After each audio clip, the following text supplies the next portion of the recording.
something new every day. You guys are on. Well, okay, Jan, or Ask him where he was born. No. Where he was born and where's he okay, yeah, ask. Start at where you were born. You want to know where I was born? I was Where were you born in born? Illinois. At 3 years old, the family moved to Missouri. My dad bought a farm down there, and I lived in Missouri on the farm until I was 18. And I came to Detroit. Whoa, back up. Let's go back to the farm a minute. You're not skirting over the farm that fast. You didn't get there that fast in Detroit. No, you were 3 when you moved, so how many, you're what, the middle child? How many kids were there when you moved? No, there was, I'm about the middle child. I have four sisters and 1 brother, older than me. Oh, okay. And 4 sisters, let's see, 3 sisters and 2 brothers younger than me. So wait a minute, no, 4 brothers younger than me. So there was a total 5 of 11. you. There's a total of 11. Right. And I was right in the middle. I was actually the 5th. Okay. So I was the 5th. Then there would be 5 or 6 on the other side of it. It's 6 younger, 4 older, and then me in the middle. Wow. All right. And did you move from a farm to a farm? Yeah, my dad rented a farm up in Illinois. And when he moved to Missouri, why he bought a farm down there. So we moved to Missouri, and like I say, we stayed there until I was about 18, I think it was, something like that, 18, 19. Then Uncle Ed had gone to Michigan. He's the oldest. Yeah, he's the oldest boy. He'd gone to Michigan, and he found work up there. And he asked me whether I would like to come up there and join him, get a job, and he find me a job there where he was working at Alcoa. And so I did in 1934. I went to Michigan, January of 1934, when I went from Missouri to Michigan. How come? Why Right did you into go? the snow? Right into Right snow? into the Why snow. did you go to Detroit? Did you have a job offer there or something? Yeah, he just said it. Yeah. His oldest brother went. Uncle Ed was up there already. He had gone there and gotten a job. And he got in touch with me and asked me if I'd like to come up and go to work there at the same place he was at. Well, it was at Alcoa Aluminum. It was in the foundry. It was, I worked on a grinding machine to start out with, and then from there moved into the timekeeping end of it and production controls. Was it a big company when you got there, or did you watch it grow in all the years? Oh, you were no. there? Alcoa Aluminum, if you know anything about it at all, it was a big company to begin with. Right. Detroit was just a branch of it. Yeah, they still have them all over the place. Oh, sure. yeah. It's the largest aluminum company in the world. More than You're making Reynolds? aluminum? Well, yeah, it was there long before Reynolds. Reynolds is. But didn't Reynolds outgrow it? No. Reynolds never did outgrow it. There was just talk here not too long ago of Reynolds and Alcoa merging, Oh. but it didn't work out, I guess, because there was financial problems or something like that. Couldn't get together financially. So as far as I know, they're still separate individual. And the only companies. reason I asked There was that, another aluminum company that came to be during the Second World War. That was Kaiser Aluminum. yeah, that's out there in the foils. Yeah, that's that's Kaiser foil, and they made a lot of war machines and stuff like that for war. This was all the aluminum company before the Second World War. Alcoa was the only aluminum company, and then since aluminum played such a big role in the war machines, airplanes, and all that kind of stuff, the government helped to form Reynolds and Kaiser. They helped to finance them and so forth. See? So they all three during the war, they worked together on producing war materials. Then after the war, the others, Alcoa, rather than let them become a monopoly and be the only aluminum company, the government insisted that they spin off part of their holdings and let them be run by Reynolds and Kaiser, so that it'd be competition. Was that a big fight at that time? Oh well, yeah, there was a big lawsuit in the Justice Department. Oh, wow. The United States Department of Justice sued Alcoa until they finally ruled it that they had to spin off part of their holdings to these other 2 companies, rather than become a monopoly in the aluminum business. Holdings meaning accounts, people they're working Well, for. holding means property, their plants, their everything that they had. See, So that's the Detroit Works was just one small part of the total aluminum. Was that the company. same size when you went in as when you left? Pretty much the same. Yeah. In fact, as the years went on, it got even smaller. When they went into, after the war, they went into automotive stuff, pistons and grills and what have you, that went into cars, see. Then finally, Alcoa has a big plant in Cleveland. And in 1964, the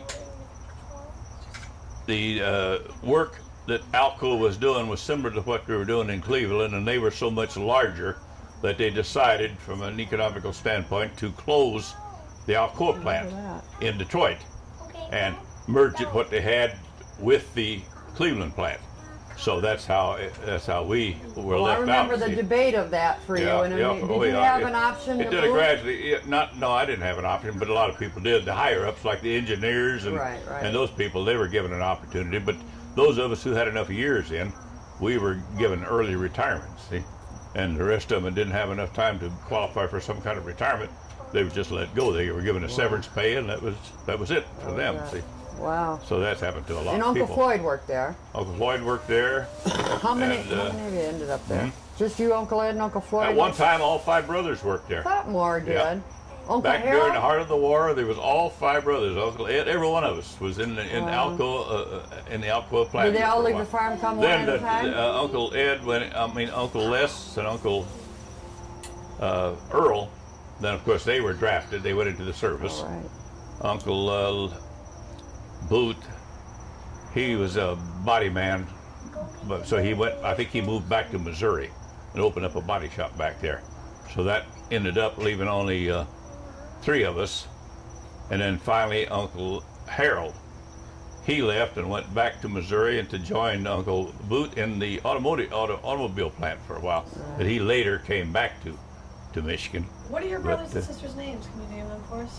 I don't know that I know Oh them. yeah, well I've got my oldest sister. In this order, I'll try to name them in the order of the family. My oldest sister was Irene, and the next sister was Bernice. The next one was Uncle Ed. That was the first boy. There was 2 girls and 1 boy. And then Aunt Ollie, or Gertrude was her name. They call her Ollie. I don't know. And Aunt Laverne, and then me. And then it was Uncle Boot. Uncle Arthur was his name. They called him Boot. Why I did don't you know. call him Boot? I don't know. I don't know that.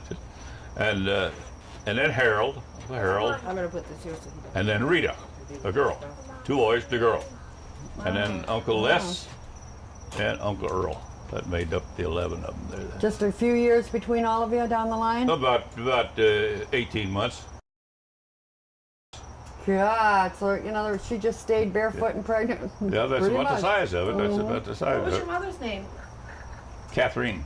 Catherine? Catherine. That's nice. With there's a INE. K-A-T-H-E-R-I-N-E, Catherine, and or Catherine, I think, yeah. Either And then there's a C-A-T-H. Hers was C-A-T-H. She was named, and at that time, when you were baptized, you took a saint's name. Right, see? right. So her name, I guess her family chose St. Catherine for Right. her. And They your gave her dad that was name. Otto, Yeah, Otto. O-T-T-O. Otto, Edward Otto. And do you remember them getting along well throughout the years? Or was it even Oh yeah, yeah. I You never remember heard much any fighting? battles going on, and well, they must have gotten along pretty good because. yeah, that's exactly right. But yeah, they were so busy trying to make a living, it didn't have time Yeah, to fight or right, anything like that. right. 11 kids and living on a farm, that was a full-time I know job. something. I remember Grandpa. My grandpa had this grandpa's wonderful sense of humor. I mean, he was funny, just quips one after the Now other. keep that in mind, Lorraine. You love him to death. Oh, she's gone. That's Watch out, Lawrence. Watch out for the wires. But what? Grandma was more serious, right? yeah. She 'Cause I was. don't remember her ever She really wasn't being quite as laughing. jovial funny. as Grandpa was. You Did know. she sit and enjoy a laugh? Because I can't remember. Oh one. yeah, sure she did. I think she was mistaken a lot of times. Because she did, but she enjoyed. She had her moments. She enjoyed. She loved recreation from the standpoint of card playing. Right. Oh, did she? And she got to be quite, in her later years, she got to be quite a baseball fan. Man, she knew Really? followed the Tigers. I And, never heard that. Yeah, Oh, my darn. Did they eventually move to Detroit too, your parents? yeah. Well, Because that's where all the brothers well, we'll were? get back to that after Yeah, we left the yeah. farm. After I left, then Harold, and then Boot and them, they left. Then, Almost every year, yeah, one of them yeah, right. kid. That left Grandpa and Grandma and Uncle Earl. They're alone. Finally got down to where he was the only one.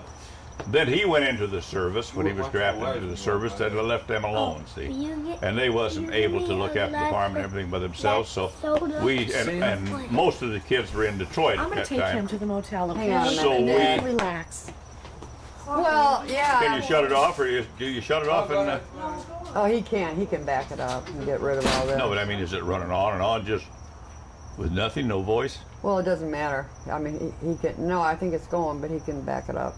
It's almost like any VCR. Well, are we being recorded? Yeah, I think so. I see the lights. I was going to say we could go ahead and say what I was going to say, but Well, that's true. Except I thought, well, maybe they'd like to hear a little something about it too. yeah, that's the whole thing. Although we will. That's the whole idea of this too. So we'll definitely have it. But well, I don't want this recorded. Now I don't want to talk for a minute. She's just.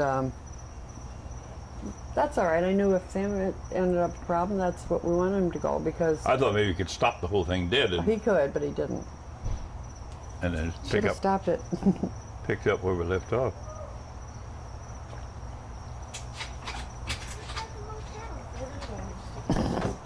Watch the wires. Has that been running ever since? Why didn't you shut it off for a minute? Because you have it.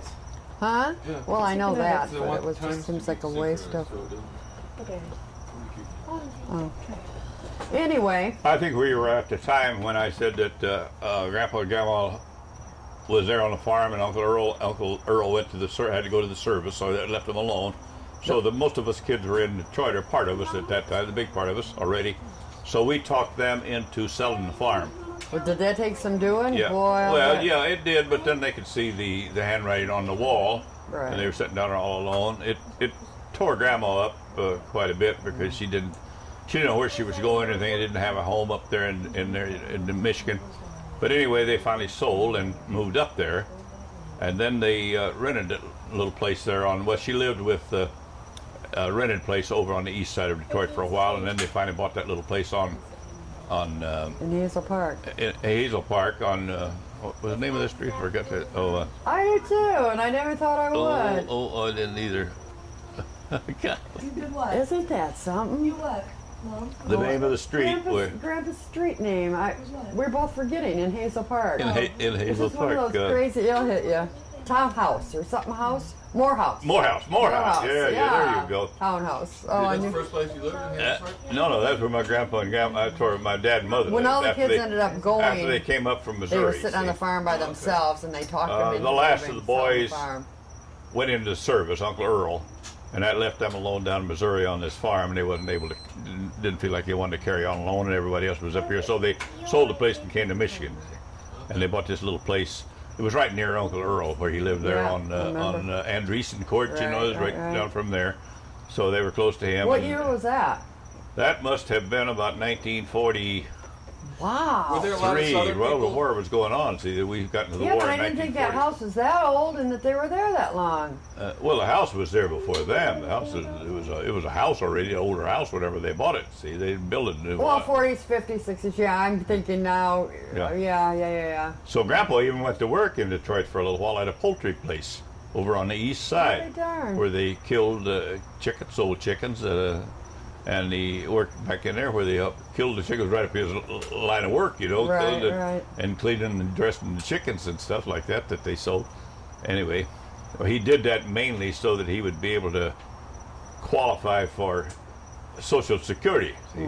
Because on the farm they didn't have any Social Security at that, so How long did he do hadn't that? earned any Social Security rights. But so he put in enough hours and wages that he at working at that. And then when the war ended, well, he didn't want to continue on and take some younger person's job, so he just quit and retired again. And so that's the story up to there. Did your? I want to back up farm wise. I mean, they did. I remember you telling stories about him breaking horses. I mean, he did all that kind of stuff. Well, one we did all the season. work at that time before tractors. You know, Right. before right, tractors, all the work was done with horses. Right. So you had your horses for the plows, horses for the mowers and all that. to No keep the cars for horses. horses to No, get no, around. we didn't have a car at that time. No, and then you'd always have one. We always had one little smaller horse for a buggy horse. Right. That's what he would use. They would use to go to town, to go to church, and then in this buggy pulled by a little horse. See? Wow. And that was our riding horse too. The kids would ride that horse, and it was a buggy horse, a riding horse. It was just the all-around recreation horse. They didn't use that one to work in the field to pull the Right. bigger horses and mule they used for that. Excuse me. See when Sam's upset because he doesn't think you care about him at all. All you care about is your dumb cameras. And that's fine. You can just go ahead, he said, and care about your cameras and don't worry about him. Well, Okay, thanks. That's And why he's anyway, over here what? crying. Tell Sam I wasn't trying to yell at him, but I noticed that he wasn't looking at the wires when he came by, and he could crash the cameras, and he doesn't have $2,000 to replace them. And I just was worried about him because I knew he would feel really bad if the cameras went falling over, and it was his fault because he tripped over the wires. well, yeah, I heard all you said was just watch the wire. Did you something like that? Yeah. Well, I guess he's we're a tired. little tired and a little, Yeah. a Sensitive. little sensitive. Did you just a couple more He minutes. could lie down, but then we'd want him to fall asleep and then have to. Well, Huh? Mama's gonna drive us to the motel and come back, so Unless he can lay down here. He won't lay down here. I need to I give know. him a I know shower him and better than put that. him in bed. He needs a shower and all that stuff. So whenever you're ready, just take us over there and you can come back. And Well, why don't you shut that off and do that now then, and you know, because that way we won't get interrupted, huh? Why doesn't he just leave it running? Well, You guys because keep we watching. won't. I don't want. Well, no, I mean it just. I kinda don't want him to see anymore, yeah. I guess dead film would be. That is really a film. Is that a film in there? I want Ron to hear A it tape, like. now because. When But if you just left it run, well, then it would just pick up everything we said, and Tell me that you can't see him in that one. no, I guess that's the way it Why works. aren't you putting us in both? You splice it together later? Yep. That's where he's so cool, I swear. We're both in our own cameras, and he'll put us in the whole same section Oh, later. that's the way it goes. Huh? Wow. So he can take the bad parts out. Oh yeah, he can edit it. Sure. Anything he doesn't want, so we're gonna look so professional, even though we're you know. You'll need to put your microphone back. Well, yeah. We do it. We watch those people on TV do it Get it themselves. kind of close to your top. Oh, I was kidding, but Yeah, you had it all right before. Right? Am I supposed to have it kind of toward me like that, or Bring it what? up a little bit closer to your tree. is this what you just bought today? Right there. Okay. Yeah, that's good. Is this what you went into Best Yeah, Buy I for? had one of them, but I wanted two, and I didn't know if I was going to be able to put them together on one camera. You know, otherwise I would have had to put one on each camera, and then it sounds like it'd be more hassle. So, right, you guys say something. Okay, you're on. Well, where were we? The service. Go back to two of your brothers were already in the Oh, service. yeah, well, I think I was telling you that when Uncle Earl left for the service, then we got Grandpa and Grandma to come to Detroit because that was the last of the children that was down Right, there. right. So then, Tell me when it's all done. Aw. Tell me when you're through. I'm going in. Oh, you can call Sam on the phone and tell him what you're going through. ask him. Yeah, ask Sam if you can join him. I'll tell Over at the them motel. they're not paying any attention to me. Then- I'm going to They bed. can have their own Good camera. night. Good night. Wait, go ahead. Look over here. They can say night. See, nobody's paying any attention Oh, to you got the me. camera on you Oh, you there. Yeah. got the camera on me. Hot damn. Okay, good night, everybody. See you That's tomorrow. all. That's all, folks.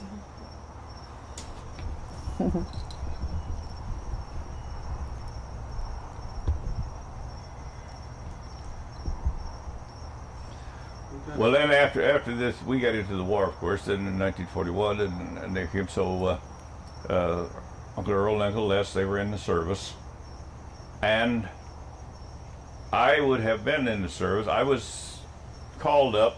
Well, I got a few deferments because I was working in a defense plant, which They need was those the aluminum people. company. See, so I Right. qualified for a few deferments.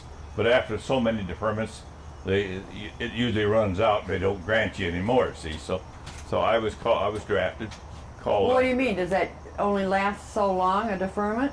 Yeah, up to a certain point. I mean, if they see that they decide then that maybe if they need people bad enough that what was qualified for a deferment this time maybe wasn't good enough, because they more important they get another body in the service than it was to give you somebody can take your place back there easier than they could maybe in the service. Okay, so are we on? I guess? Yeah. I guess. So I was called down then, and I had my physical and given a 1A classification. And I forget what year that was. At that point, like, cause obviously it was something you did not want. So at that point, were you like, because I had a wife like, and 2 children then. Right. And so I wasn't too anxious to have to change my lifestyle and leave them. Right. And go over like everybody else. But that was the way it worked out. So that's what we had to do. So I had my 1A deferment, and so I was what they usually do when they classify you 1A, they give you like 30 days or 60 days, depending on your need, to go back home and get your affairs in order and stuff like that before you have to report for duties. See? Right. So was that Mom all depressed? Was it pretty scary? Well, we were living in that little house on Peck Street at that time. See, well, of course, Grandpa and Grandma Park were living in Lansing in that big house up there. So we made our plans that I would take them up to Lansing, and they would live. Well, it would be like. I guess Denny and yeah, it was Denny and Ken were the only two then. Right. So that Mother would go to Lansing and with the 2 boys and stay up there until after I got out of the service, or whatever the thing was over. So it so happened, see, we were fighting on 2 fronts. We were fighting in Japan on the Pacific, and we were fighting in Germany over in the European side. So you had forces spread pretty thin. They started out originally taking, like I say, single men, then men with married men, and then married men with 1 child, and finally got to a married man with 2 children. See, that was the last. Did you follow this? It's coming. It's coming. Oh yeah. You could feel it. You could see it getting closer and closer. See. Right. And depending on what the need would be. All right, I was like I say, we were getting our things in order because I figured within a month or so we have to report. But during that month, this was in 1944, early part of 1944, and during that period of time that I was getting ready to go, Germany surrendered. So that ended the war over in Europe, which freed a lot of soldiers that were tied down over there, freed them for shifting to other places. So one of the first things they did then was said, well, since we don't need this many men anymore, because they were only fighting on the Japanese front then, why, we'll start cutting back. So the first ones, naturally, since they were the last ones called up, was men with 2 children. The first one they exempted was all the men with the fathers with 2 children. So that's how I didn't have to. Wow, what a relief, huh? I was I had my 1A classification, was just on the verge of going, just waiting till I got things in order and waiting for my call in. What were you gonna, I know you rented that house, would you have it pack up and got out of it? Oh yeah, we just had to leave that house. Right. Turn it back and just turn it, give it back to the man that owned it, and then move the family and store the furniture or something, and move them, Mother and the 2 boys, back up to Lansing. What a relief, huh? What a relief is right. Well, then eventually they exempted fathers with 1 child but it was a year later. Did that leave either brothers out? No, because they were both single, see, at that time. And they were young. The youngest of the family. Well, they weren't sending home people that already were active, were they? With 1 kid? Just the ones that didn't quite have to go? No, not necessarily. If they had anybody over there that had 2 children, there wouldn't have been too many in the service by that time. Right, they probably had some. True. They would discharge them, anybody that fell into that category, see. And then as they needed less people, then a year after that, let's see, this was in May of 1944 that Germany surrendered. And of course the war in the Pacific went on against the Japs until August of 1945. And when they surrendered, then after they dropped the atomic bomb on them in August 1945, well, then that ended the war period then. Right, and everybody come home. Of course, some of them, well, everybody didn't come home because Uncle Earl and Uncle Les and a lot of the other fellas. But then after the Japan surrendered, we sent a occupation army into Japan. Well, Uncle Earl and Uncle Les, they were in the occupation army, so they had to stay on as an occupation force in Japan for probably a better part of maybe 6 months or better part of a year, and then finally they were relieved. Of course, we had occupation forces over there for a long, long time after that, but it would be new recruits coming What in. exactly does that mean? Occupation is whenever you conquer a country, or surrender, and you're the victor, you go into that country and occupy it to make doggone sure that they adhere to the terms of the surrender, like turning in their arms and doing away with all their weapons of war and things like that. So we literally invaded Japan on a peaceful basis. They were all set, speaking of invasion, they were all set over in the Pacific, was building up a force to actually invade Japan on a warlike basis, actually go in as an invading army to try to conquer Japan, which they said after which they didn't have to do because they surrendered after they dropped the bombs, and Japan surrendered. But then since they saw what they would have been facing, the American soldiers and the armies, what they would have been facing if they had actually had to go in there as a conquering army. You mean like by foot? Yeah. And actually invaded it and tried to conquer the country, because they said they had fortresses and stuff like that. It was just unbelievable. And you'd have had to try to overcome that. You'd have been like fish in a barrel there for a while, until you, well, kind of like they did in Germany over there whenever in the Normandy invasion, when they went across the English Canal and invaded in Germany, or invaded France. Invaded France, which Germany occupied, and then they worked their way all the way across France until they finally invaded Germany, until Germany surrendered. So that's pretty much the story up to that point. And I guess that was in 1944. Then and you came along in 44. Yeah, it was March. So that was. Yeah. What month did that happen where you didn't have to go? Well, it was May. The German army was in May. You were in March. Hey, maybe we had 3. I think I was born. You were just a tiny baby then. Probably we had 3. Yeah, I think you did. That's strange, because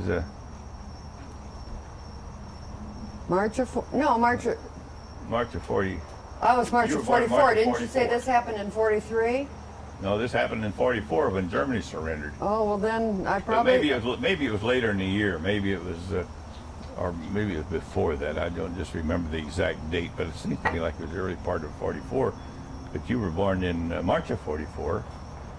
So Today's Gail's birthday, by the way. Today is Gail's? Today's Gail's, is and it? that's Tuesday's mine. Hers is 7, mine's 14. How old is she now? 32, Ron? 32. I have to stop and think. But anyhow, yeah, that's amazing in itself, isn't it? So then after that, we moved to Ferndale. We moved from there. Then we. I was 7. Bought I the remember house in that. Ferndale. I remember that move. And There on Ardmore. That was in 19. Well, no, I guess we went on and lived there then until 1950. So after the war ended in 45, over in Japan, well, we still spent another. Oh, sure. I know I was 6 because I know I had my 7th birthday with Uncle Floyd in the new house on Ardmore. Yeah, that's right. We always celebrated them together, remember?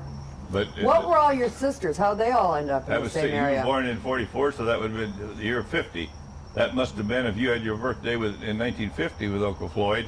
Might have Year been 6. That was the same year, the first year we moved in Ferndale and right. Ardmore then. Yep. So do you remember anything? And they about lived living on in, University. Yeah, right. In what? Do you remember anything about living out in? Oh, yeah, War? absolutely. Do you? Bits and pieces. I remember Grandpa Lohmeier coming and tending that garden next to the Yeah, house yeah, for a long, yeah, and we used to yeah. pull stuff and wash it alongside the house and eat it. Yeah, The yeah. tomatoes or whatever. And No, he didn't. I don't think Grandpa tended it. I did. didn't he myself, tend it no. for a while? No, he tended It one seemed over like for- it was he called tended one- Grandpa's Garden for a while. Well, he may have been out there working on it, something like Right. but he tended one for, because he lived just, where he lives close to Earl. Right. He'd go over there and help and work on Earl's garden Oh. and on Andreessen Well, Court. he just But was loved too, to do he it. was- oh yeah, he was too far away because he didn't drive or anything. He didn't have Right. anything. He couldn't. He have never driven out drove? there. Well, he did drive when he was in Missouri. But he never did drive after Never they did came drive to, in- after he didn't want to get involved in the traffic and Is that he was right? used to driving in the country and so forth like that and he didn't want to get involved in that Well, that's traffic interesting. and That's something I never. buy a You're car. right. I never saw him driving, but Yeah, yet no, again, I never. he never did drive in Michigan. They drove up there in the car that Grandpa had when they came to Michigan. Uncle Earl and then Ellie Drove 'em up? came along with them and drove them, pulled a little trailer with their personal things and things like that. They'd had a big farm sale, like an auction, sold off their Wow. equipment and furniture and things like that they could.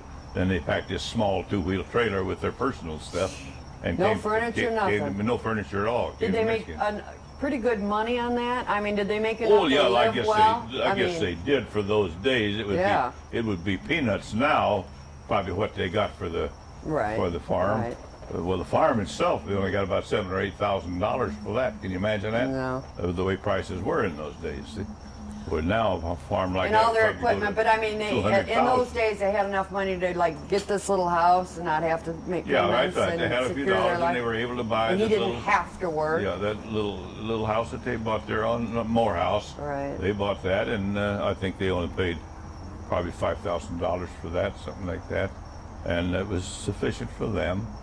Well, how did Aunt Vern? Who all lived here at the time of the sisters? Well, by that time, Aunt Vern, see, Aunt Bee. of course, Aunt Irene and Aunt Ollie were in Washington D.C. They worked in Washington. They went from the farm to They went from the DC. farm. Well, after they got out of school. How'd they nail those jobs? Huh? How'd they nail Well, I those guess the jobs? applications probably. They probably. Today you'd they have went to to business. be- They wow.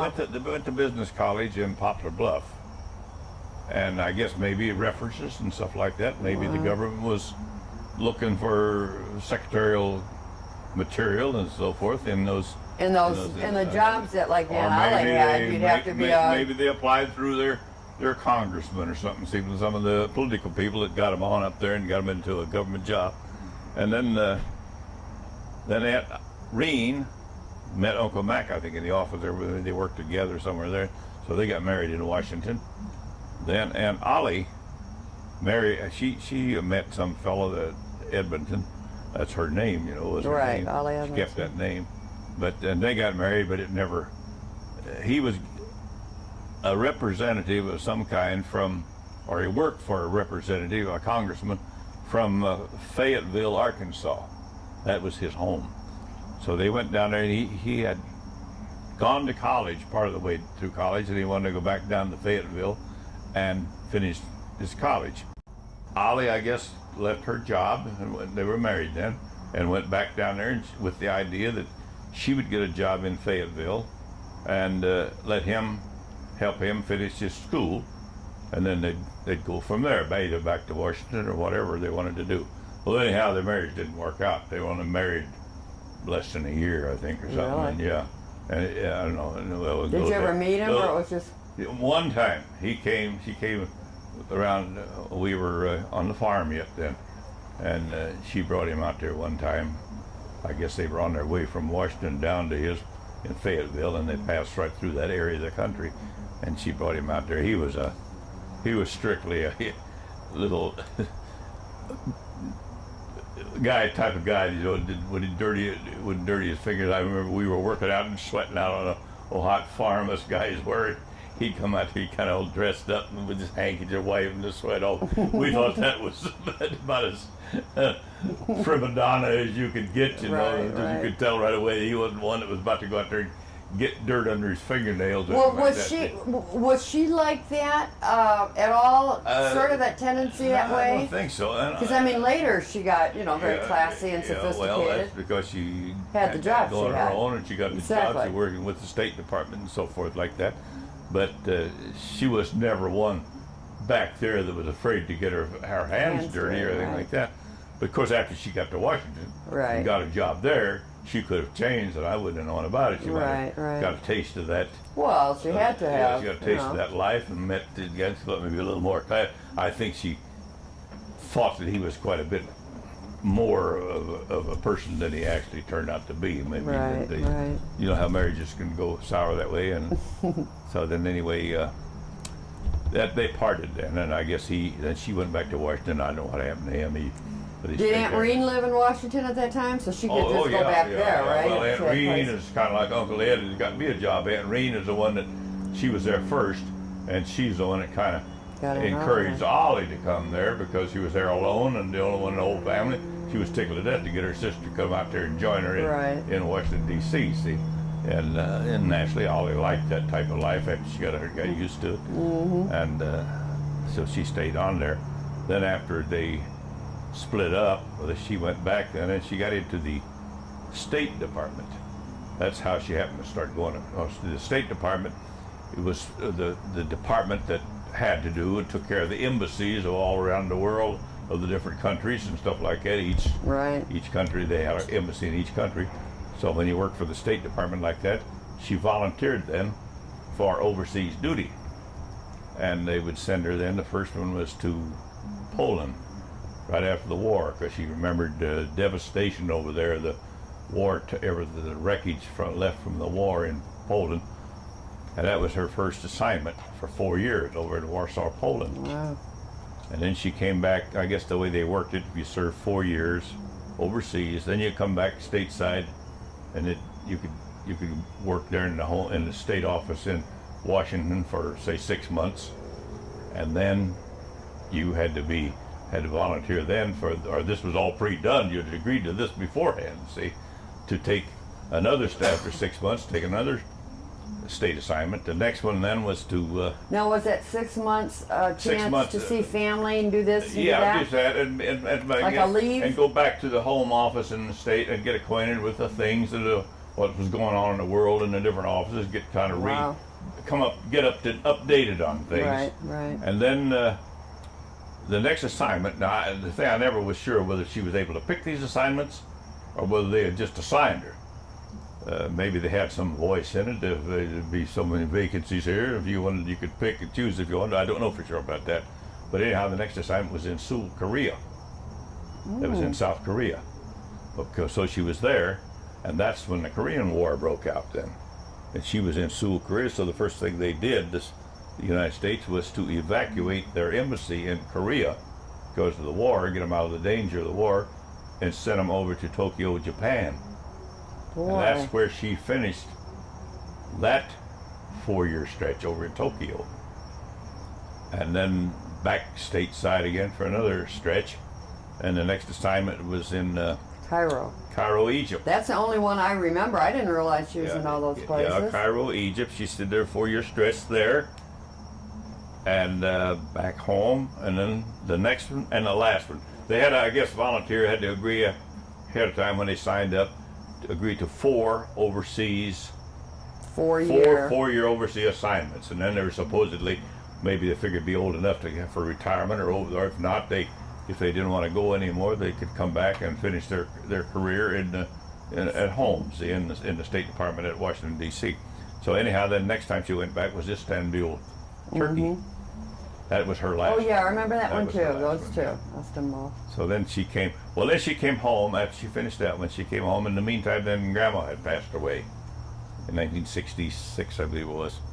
So when Aunt Ollie came home, she could have stayed on in Washington, but she chose to. I guess she had enough time in to take her retirement, early retirement. So since she had been away so long and had seen Grandpa and them so little in her career, well, she chose to retire from the service and come back to Hazel Park and live there with Grandpa and Morehouse. Was that quite an adjustment, or was she kind of Yeah, over? but she learned to like it because she loved to garden and stuff, and he had a nice little garden out back. Right. And she learned to like that, and she got quite involved with St. Mary Magdalene Church, and different activities there, senior visiting and so forth. And she was quite quite a mixer that way. Social, Anyhow, you know, yeah, she had a lot the of job experience, she you know, did, yeah, yeah. she's quite a leader. So they liked her there because she was able to create and organize things and so forth like that when she was younger. So anyhow, she finished her time there. Well, then, of course, Aunt Reen died. Mm-hmm. I don't remember the exact year, and that left Uncle Mac then. And Uncle Mac was quite a bit older than Aunt Reen. I don't know how many years, but several years. So he was sitting there in Washington in that big house. He, in the meantime, had retired, and they had a nice big brick Oh, I home remember there. that And house. You remember that? Yeah, Oh yeah, big you were old about colonial big red. colonial, beautiful place, you know. Mm-hmm. And man, and from what we were used to in the little homes and all that, it was like a mansion there. And then That's what I thought. I was 8th grade when we big went, and I thought it two-story was. thing, Oh, a big, yes. big beautiful front and dining room and all that in the basement. But anyway, after You need Aunt some Reen water or died, anything? yeah, I'm getting my throat's getting cut. That's all right though. No, you need some Uh, when you're talking. In fact, After Aunt Reen died, well then Yeah, Ollie watch the cords run. Ollie kind of took over looking after Uncle Mac's affairs, you know, for Aunt Reen, because she and Aunt Reen was How long? awful close. Oh, he died. You said not too long after. No, Reen died before Mac. Right, but was it very long after for Oh, him? it was several years because then she went back there and they finally decided as how I don't know to sell the home there and have him. Aunt Ollie, after Aunt Reen died, Aunt Ollie went Aunt to Ollie help. went back. Okay. And I don't know how long she stayed, but a little while there. But she and Uncle Mac, I guess between them, they decided that the best move would be to sell the home there and then come to Michigan. Oh, he was there. And so he came and lived right there with Grandpa and oh, do I remember that? and he and Grandpa didn't hit it off too well because he was a little bit bossy, you know. Oh, and, yes, I do. and stern, and Grandpa was much as to say, "Well, what the hell you got to say? This is my home. You're Right. you're living off of me. I'm not. I don't have to listen to that stuff, you know." Anyhow, but then they finally, but he finally then got to a point where he. Thanks, bud. Finally, then he got to a point where he was pretty cantankerous. It was the other way around. That was my cup and you had the Huh? glass. Oh, is that what it was? Yeah. Don't matter. But Then finally, what they decided that Aunt Odds talked him into going back to Washington and entering a nursing home in Washington. just And because of the friction? well, that and the fact that since he couldn't carry on alone, and she couldn't look. Grandpa was getting pretty old then too. It demanded quite a bit of her attention, and so she just didn't want them both there having to Right, be responsible for both of them. And they Did were he getting, take that well? and they were getting on each other's nerves too, you know. Right. So she thought, after I guess thinking it over, maybe she talked to somebody, I don't know, his trustees or somebody, maybe decided then to get him back to Washington and put him, because that was, after all, his home, you know, in that area for so many years. And How long totally was he here? A couple of years? Oh, I'd say more than that. It probably, really? Probably, I can't just say for sure, but I'd say Mac he was there on Irvin for at least, I'd say 4 years. Oh. I remember seeing him there often, but I didn't connect it with living there. I was just thinking he was visiting. He and lived with them. He had his little room upstairs there, and then Grandpa had his I remember that. bedroom. And anyway, he went back to Washington and then stayed at the nursing home until he passed away. And He was up there in years, wasn't he? oh yeah, he was. I don't know exactly what the years, how old he was when he passed away, but he was Right, quite well along in years. I remember when Grandma died, I was in the bedroom. Do you remember that? I was in there when she died. Oh yeah? Yep. What? She was in her bed and everybody was gathered around her. Because I can remember very clearly. And Well, I know Aunt Vern was there, and I think I was there, and I Uncle might have Harold. went with you, I'm sure. You may have gone with me there. And then, Uncle Boot was there because he Was bent down into her face and said, "Say hi to David for me." Oh, is that right? Do you remember that? Or anything about, no, yeah. I don't know. When she was drawing her last, pretty much her last breath, and he had Mama say hello to David hello for to David. me. Well, that's right. Oh, that David. just stuck with me like Is forever. that right? Yeah. I didn't know that. Yeah, yeah. I didn't know that. And and that's basically. I probably had remember never heard it before. Yeah, well, yeah. I didn't, I look back and I think y'all heard it, or you think whatever. Yeah, but I know he but- whispered it to her. I know he didn't stand up and be saying it Yeah, out loud, yeah. but he whispered that was his last Probably words his to her. farewell to her. Maybe he said, Say hi to David. Say hello to David for me. Oh, I'll be there. I know, because I remember that just wiped me out. Yeah. And I know about the only thing I remember about Grandma is sitting in the kitchen, that little kitchen, and her raising cake. Just that she was famous for and brought to everything. Oh yeah, And sitting on the porch with the Bible and the Rosary. Oh yeah. She did a lot of rosary, didn't she? Oh, The yeah. Bible. She Yeah. was very Well, it's religious. a prayer book, I guess, instead of the Bible. I don't Or know what you. Whatever. But it was that big, thick prayer book that she had. Well, it was a prayer book with the mass and everything, all the different prayers. Well, tell about now. Grandpa raised all your kids Catholic, right? For her, Oh yes. and he never turned Catholic. He never turned. Grandpa was born. I guess he was from a German family, and the Germans are primarily Lutherans. See, and so Grandpa's family, when he was a boy, they were probably Lutherans. Then, as the boys grew up and went on their own, Uncle George. Now you may not. I don't know, and you never knew Uncle George. I never knew To any go of back your to digress a little bit, to go back like when they moved to Missouri to bought the farm, they bought a farm together, Uncle George. Oh, okay. His And brother. then in later years they had it surveyed and split it up. So each one they tended the farm and everything together and split the farm Ownership. the ownership and split the produce and everything, the growth on it. Well, then later on they had it surveyed off as the families grew up, and so each one would know what belonged to him. Right, So, right. but they continued to live. They were back of us on that farm there, and Oh. I don't know. You never did your trips to Missouri. You never went back. No, I never did. I always kind of would love to have, good but picture anyhow. But then No. they lived back half a mile back from Grandpa and Grandma on the farm, and they continued to live there until. and always got along good. I mean, it was a good working relationship. I can't remember them ever having.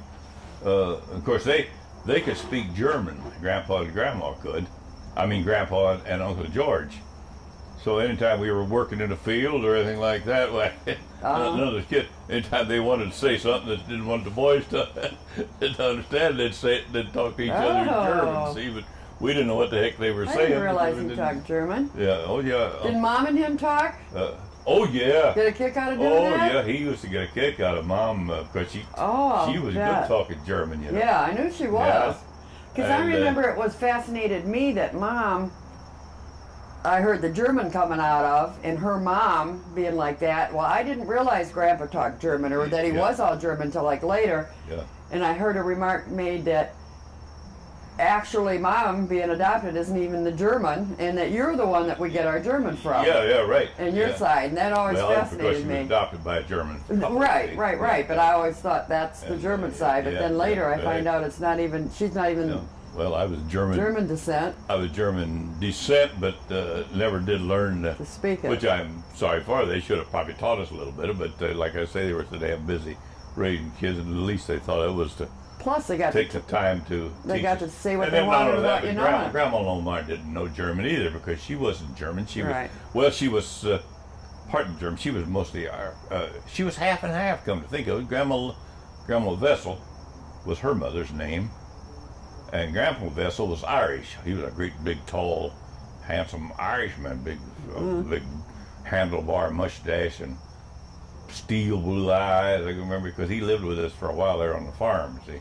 And man, oh man, he had us guys. We were terrified of him, you know. He just look at you with those old steel blue eyes, and you just. But that's where you get your height in your eyes, your blue eyes. But anyway, then Grandma Vessel was kind of a little petite German woman, you know. So actually, I'm about 3/4 German. Wow. I'm like Grandpa's full German, and Grandma was half never German, realized so he that was makes full the German. kids about 3/4 Germans. actual bloodline. Yeah, yeah. Okay, So that pretty well. brought everybody into this area, or that area. Until oh yes, I guess in. I do want to know how Better Vern. mention Elaine because we moved to Ferndale in 19. You were born. There was 3 of them. We moved to Ferndale, and then in 1950, and Elaine came along in 1952. And I was 9, so that made me 7 when we moved there. I was 9 years well, old when that's she what was I said. born. You were born in 44. We moved. Right. You were actually 6 or maybe close to 7. When we moved, when I we was moved to 6 Ferndale. and had my birthday there at 7. That's right. You had your birthday Ferndale. the following March Right. of 50, probably 51. I think we moved in the fall of 50. So your next birthday would have probably been in 51. That's probably the one maybe where Right, you right. and Uncle Floyd. Well, we did Sure. that for years. Oh yeah, I Remember? know you did. Back yeah, and you forth to always- each other's Yeah, house. because you came pretty close to. I was born at quarter after 12 midnight on his birthday, or after Yeah, his because birthday. they He wanted, was the they wanted 13th to of come March. along on his birthday. You know. Yeah, that was always a great memory. How did Aunt Vern get here? Get to Michigan from the farm? She If you can- married Uncle Floyd. How'd you meet Well, him? she wasn't on the farm, and Laverne was she was a stenographer for What do you mean in, she wasn't in on the Poplar farm? Bluff. She didn't live on the farm all that time. She and Aunt Ollie both worked in Poplar Bluff, and they had a little apartment. Oh, Yeah, see, they went to business college in Poplar Bluff after they got out of high school. They went to business college in Poplar Bluff, and then she worked for a real estate man. Aunt Laverne did, and Aunt Ollie worked for an insurance outfit, I think, there in Poplar Bluff somewhere. And they had this little apartment, and they'd come out on the farm for weekends. Most every weekend, they had a little car. they're more city girls. Yeah, they were. Well, they were country girls, I guess, in the city instead of city Right. girls in the country. I don't know which.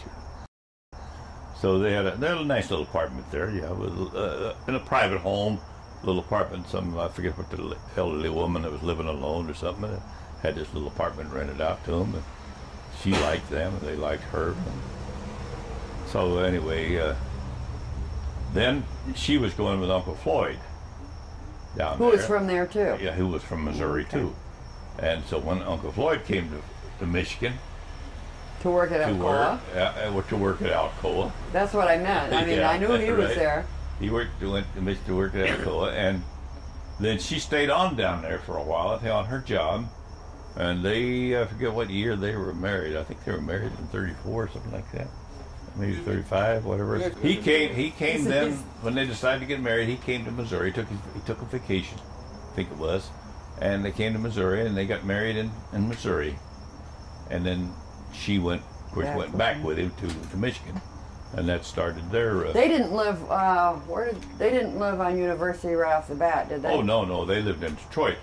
They had a couple of different places in Detroit. See, it was before the area that we lived in Right. there. All of us lived. Uncle Ed, Uncle Harold, and us, and Uncle Floyd, and them all in that area there in northwest Detroit, near the state fairgrounds, in that vicinity there, you know. And it was beautiful, working family, nice homes, big beautiful Catholic church, St. Rita's there, where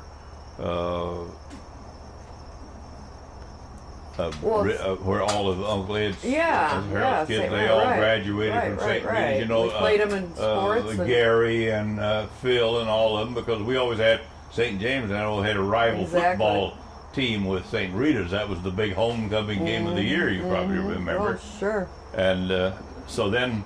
I remember Uncle Harold's house. I mean, because we were there a lot, and we were close to those kids. You may have been. Oh, Sure, yeah, I remember. Danbury? Danbury, yeah, Danbury I was remember one that. of them. That's right. And then Keating was one Uncle Yeah, Ed I lived remember on. Keating. And then Gosh. another, we lived, and Uncle Floyd and Vern lived on Cameron.